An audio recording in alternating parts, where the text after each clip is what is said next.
தமிழக வெற்றி கழகத்தின் தலைவர் தளபதி அவர்கள் நல்லாசியுடன் கரூர் சட்டமன்ற தொகுதிக்கு உட்பட்ட மண்மங்கலம் ஊராட்சிக்கு உட்பட்ட சமத்துவபுரம் பகுதியில் இன்று இப்பொழுது மக்களிடையே ஒரு எழுச்சி காணப்படுகிறது. அதே சமயத்தில் இந்த இடம் முன்னாள் அமைச்சர் செந்தில் பாலாஜி அவர்களுடைய சொந்த ஊரை சுற்றி இருப்பதால் மிகவும் மக்கள்லாம் பாதிக்கப்படுகிற மாதிரி சொல்கிறாங்க. அதிகமாக மிரட்டிக்கிட்டு இருக்காங்க. குறிப்பாக டிவிக்கே வந்தாங்கன்னா நீங்கள் பேசாதீங்க, அவங்கக்கிட்ட ஓட்டு போட மாட்டேன்னு சொல்லுங்கள், அந்த மாதிரி பணம் கொடுத்தும் தொழில் ரீதியாகவும் வேலைவாய்ப்பு ரீதியாகவும் மிரட்டிக்கிட்டு இருக்காங்க. நம்ம வீட்டுக்குள்ளே கூப்பிட்டுங்கட சொல்லிட்டு இருக்காங்க. இந்த மிரட்டலுங்கிறது எங்கள் தலைவர் சொல்கிற மாதிரி ஒரு மன்னராட்சி மாதிரி தான் இருக்குது. மன்னராட்சி மாதிரி தான் இங்கே நடந்துகிட்டு இருக்குது. ஆக்சுவலாக இது ஒரு ஜனநாயக நாடு மாதிரி தெரியல.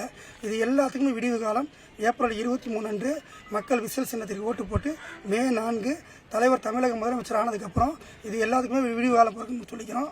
இந்த எல்லா மக்களுக்கும் நாங்கள் ஆறுதல் சொல்லிட்டு வந்துகிட்டு இருக்கோம்.